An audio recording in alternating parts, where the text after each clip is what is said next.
नमस्कार साथियों, आज हम अन्योक्त विलासा का जो पाठ है, द्वितीय पाठ, इसी के हम कुछ श्लोकों का अर्थ देंगे। चलिए शुरू करते हैं। नितराम नीचो अस्मीति त्वम खेदम कूप कदापि मा कृथा। एक मिनट, मैं इसको फ्लाइट मोड पर लगाता हूँ। अब ठीक है। नितराम मतलब बहुत ज़्यादा, नीचो अस्म इति त्वम खेदम कूप, खेदम मतलब दुख, कदापि मतलब कभी, माँ मतलब नहीं, कृथा मतलब करना, अत्यंत मतलब बहुत ज़्यादा। हे कुएं, तुम ऐसा सोचकर दुखी मत हो कि मैं बहुत नीचा यानी गहरा हूँ, क्योंकि तुम अत्यंत सरस हृदय वाले हो। तुम क्या हो? तुम अत्यंत सरस हृदय वाले व्यक्ति हो।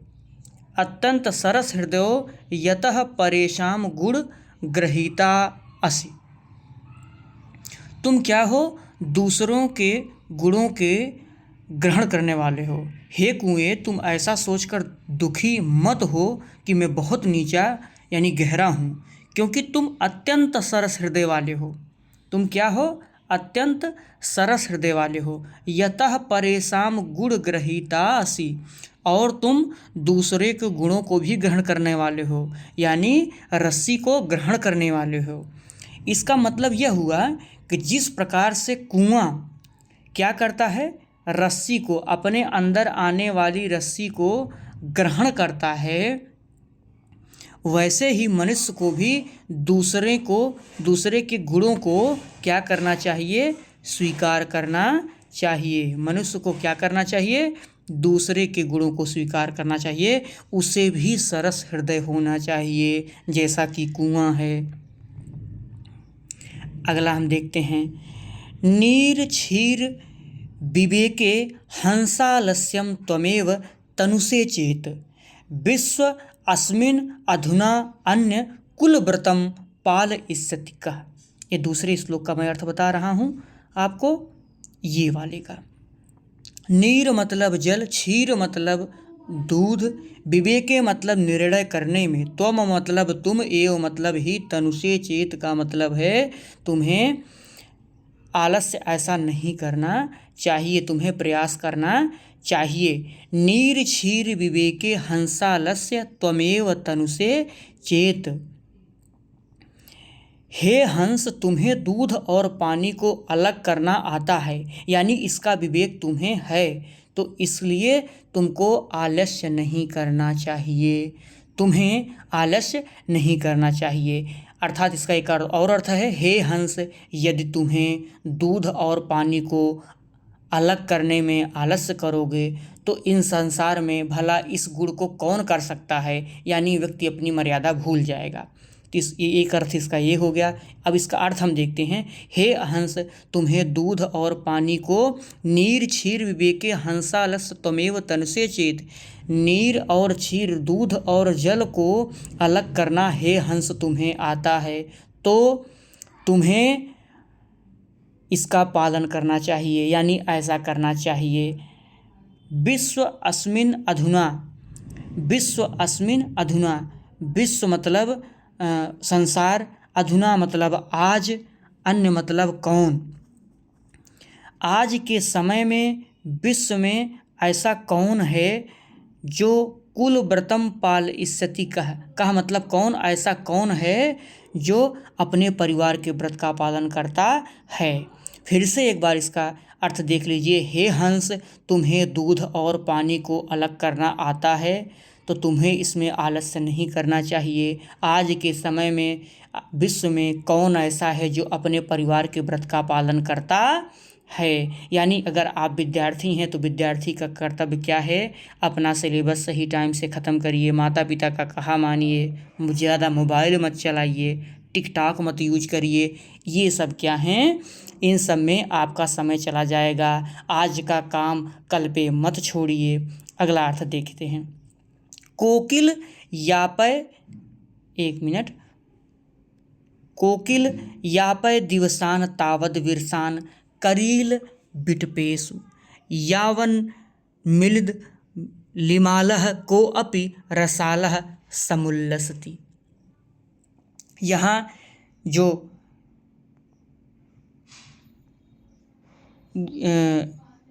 कोकिल के बारे में कहा गया है, कोयल के बारे में कहा गया है कि यापय दिवसान, अपने समय को बिता दो, तावद विरसान करील बिटपेसु, किस पर, अपने दिनों को किस पर बिता दो, सूखे हुए कटीली झाड़ियों पर, करील बिटपेसु, बिरसान मतलब बिता दो, करील बिटपेसु, कटीली झाड़ियों पर। हे कोयल, अपने उन दिनों को, यानी तुम अपने दुख भरे दिनों को तुम सूखी कटीली झाड़ियों पर बिता दो। फिर से सुनिए, हे कोयल, अपने उन दिनों को तुम सूखी कटीली झाड़ियों पर बिता दो। यावन मिलिद अलिमालः को अपि रसालः समुल्लिसत, यानी इसका अर्थ ये होगा कि जब तक आम का वृक्ष प्रसन्नचित होकर भौरों से युक्त नहीं हो जाता है। तात्पर्य यह है कि जब तक आम का वृक्ष प्रसन्नचित होकर पल्लवित पुष्पित नहीं हो जाता है, तब तक हे कोयल, अपने दिनों को यानी दुख भरे दिनों को तुम किसी कटीली झाड़ियों पर बिता दो। यानी कहने का अर्थ यह है कि यदि हे कोयल, तुम्हारे जीवन में कोई दुख का समय आया है तो उसे तुम काट लो। जब अच्छे दिन आएंगे तो प्रसन्नचित होकर के उस सुख का भोग करिएगा। इसका तात्पर्य इस पूरे श्लोक का यह है। और रहीमदास जी का एक दोहा भी है कि रहीमन चुप हैं बैठिए, देख दिनन को फेर, जब नी के दिन आई हैं तब बनत न लगी हैं देर। अगला श्लोक है, रे चातक सावधान मनसा मित्र, क्षणं श्रूयताम, अम्भोदा बहवो हि सन्ति, गगने सर्वे अपि नयता दृशा, केचित् वृष्टिभिरा आद्रयन्ति वसुधाम गर्जन्ति, केचित् वृथा, यम यम पश्यसि तस्य तस्य पुरतो मा ब्रूहि दीनम वच। इसका क्या अर्थ हो जाएगा? इसका अर्थ बहुत बढ़िया है कि अम्भोद का अर्थ इसमें जो यहाँ पे लिखा गया है उसका अर्थ है बादल। बहवो मतलब बहुत ही, संति मतलब हैं, गगने मतलब आकाश में, सर्वे मतलब सभी भी, नयतादृशा ऐसे नहीं हैं। हे चातक सावधान मन से, हे चातक अपने मन को सतर्क कर एक बात सुनो, यानी मेरी बात सुनो। फिर से अर्थ देखेंगे इस एक पहली लाइन का, हे चातक अपने मन को सतर्क कर, सावधान कर, एक क्षण मेरी बात को सुन लो। अम्भोदा बहवो ही संति, आकाश में बहुत से बादल हैं, यानी आकाश में बहुत से बादल हैं, आकाश बहुत से बादलों से युक्त है, लेकिन सभी एक जैसे नहीं हैं। सर्वे अपि नयतादृशा, सभी एक जैसे नहीं हैं, सारे बादल एक जैसे नहीं हैं। केचित् वृष्टिभिरा आद्रयन्ति वसुधाम गर्जन्ति, केचित् वृथाः। कुछ तो कैसे होते हैं, केचित् मतलब कुछ, वृष्टि मतलब वर्षा, आद्र मतलब गीला, वसुधा मतलब धरती को। कुछ तो ऐसे हैं, कुछ ऐसे बादल हैं जो वर्षा करते हैं यानी धरती को गीला करते हैं। कुछ बादल ऐसे हैं जो केवल गर्जना करते हैं। इसलिए तुम्हें क्या करना है, इसलिए जिसको जिसको देखो सभी के सामने, यम यम पश्यसि तस्य तस्य पुरतो मा ब्रूहि दीनम वचन। इसलिए जिसको जिसको देखो, यम यम पश्यसि, जिसको जिसको, तस्य तस्य पुरतो, उसके सामने, मा ब्रूहि दीनम वचन, अपने दुखों को नहीं कहना चाहिए, अपनी दीनता का प्रदर्शन नहीं करना चाहिए। अर्थात इस अन्योक्ति का अर्थ निकल करके आ रहा है, सभी के सामने अपने दुखों को नहीं कहना चाहिए। चलिए अगली लाइन पे चलते हैं और इसको देखते हैं। ना वै ताड़नात् तापनाद वहिर्मध्ये, ना वै विक्रियात् क्लिश्य मानो अहमस्मि सुवर्णस्य मे मुख दुःखम तदेकम यतो मा जना गुंजया तोलयन्ति।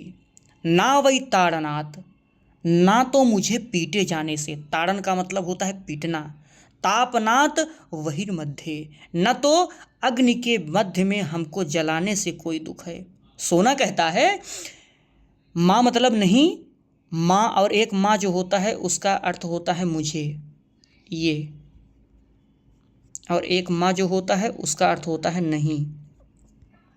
पूरे श्लोक का अर्थ सुनेंगे कि ना वै ताड़नात् तापनात् बहिर्मध्ये, ना तो मुझको पीटे जाने से कोई पीड़ा है, ना तो अग्नि के मध्य में जलाए जाने से कोई दुख है, ना मुझे बेचे जाने से, ये कौन कह रहा है? सुवर्ण कह रहा है, सोना कह रहा है।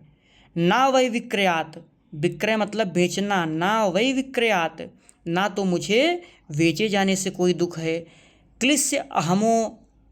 क्लिश्यमानो अहमस्मि, मुझे दुख किस बात का है, मुझे पीड़ा किस बात की है? ये सोना कह रहा है कि मुझे पीड़ा इस बात की है कि सुवर्णस्य मे मुख दुःखम तदेकम, तदेकम का मतलब केवल एक ही बात का, यतो मतलब मुझको दुख किस बात का है? सुवर्ण कह रहा है मुझको दुख किस बात का है? यतो माम जना गुंजया तोलयन्ति, मनुष्य मुझे क्या करता है? कौड़ी से तौलता है, मुझे तौलने के लिए लोग कौड़ी का इस्तेमाल करते हैं। फिर से इस श्लोक का अर्थ जान लीजिए, ना तो पीटे जाने से मुझे दुख है, ना जलाए जाने से दुख है अग्नि के मध्य में, ना मुझे बेचे जाने से दुख होता है, लेकिन मुझे जब कौड़ी से तौला जाता है मुझे तब दुख होता है, मुझे तब दुख होता है। यानी जो विद्वान लोग होते हैं, जब इस अन्योक्त का अर्थ होगा कि जो विद्वान लोग होते हैं उनकी तुलना जब नीच व्यक्तियों से की जाती है तो उन्हें बहुत तकलीफ होती है, क्योंकि तुलना या समानता, तुलना समान स्तर के लोगों से की जानी चाहिए। यानी एक और आपके विद्या के क्वेश्चन में से, या मतलब किताब से विद्या के क्वेश्चन में एक अर्थ इसका और मिल जाता है, शारीरिक कष्ट उतना दुख नहीं देता है जितनी पीड़ा मानसिक कष्ट पहुंचाते हैं। अगला देखेंगे, रातिर्गमिष्यति भविष्यति सुप्रभातम भास्वानुदेष्यति हसिष्यति पंकजालिः इत्थं विचिन्तयति कोशगते द्विरेफे हा हंत हंत नलिनी गज उज्जहारा। एक कहानी है कि एक भौरा है, वो मज़े से एक कमल का जो दल है, कमल का जो दल ऐसे कमल है ऐसे, इसी में एक जो भौरा है वो भौरा बैठ करके पराग का आनंद ले रहा है। क्या कर रहा है? रसों का आनंद ले रहा है। और सायंकाल होने को है, वह सोचता है कि इसी में आनंद पूर्वक पड़े रहेंगे, वह आनंद से पड़ा हुआ है, उसको आलस्य भी है। क्या है? भौरा आलस्य है, एक कमल के पुष्प पर बैठ कर के आनंद ले रहा है। तब तक शाम हो जाती है और खिला कमल जो होता है वह बंद हो जाता है। खिला कमल क्या हो जाता है? वह बंद हो जाता है। ध्यान सुनिएगा, बहुत अच्छी कहानी है। और इसी ऊहापोह की स्थिति में कि कल सुबह सूर्य उदय होगा और मैं झट से यहाँ से बाहर निकल जाऊँगा। अब ध्यान समझिए, रात्रिर्गमिष्यति भविष्यति सुप्रभातम। एक भौरा जो कमल के दल के ऊपर बैठा है वो सोच रहा है कि रात्रिर्गमिष्यति, रात्रि जाएगी, भविष्यति मतलब होगा, सुप्रभातम मतलब सुंदर सवेरा, भास्वानुदेष्यति हसिष्यति पंकजाली, भगवान सूर्य भास्वानुदेष्यति, भगवान भास्कर का उदय होगा, हसिष्यति पंकजाली, और जो कमलों का समूह है वो खिल उठेगा।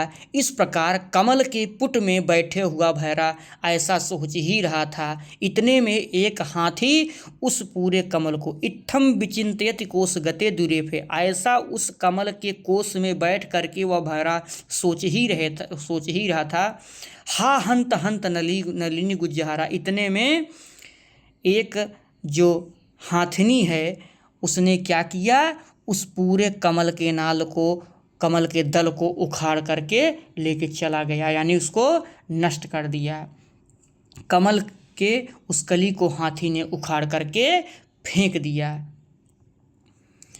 इसका अर्थ फिर से देख लेंगे। भंवरा उस कमल के दल पर बैठ कर के सोच रहा है कि रात्रि जाएगी, सवेरा हो जाएगा। ऐसा सोच ही रहा था, इतने में जो हाथी थी उसने उस पराग जिस पर बैठ कर के आनंद ले रहा था उसी को उखाड़ करके फेंक दिया। कमल की जो कली थी हाथी ने उसको उखाड़ करके फेंक दिया। इसका जो भावार्थ होगा, इसकी जो अन्योक्ति होगी, उसका मतलब यह है जीवन को कभी भी आलस्य में नहीं रखना चाहिए। समय पता नहीं कब बदल जाए, यानी ऊँट किस करवट बैठ जाए। आज के लिए बस इतना ही। बहुत बहुत धन्यवाद।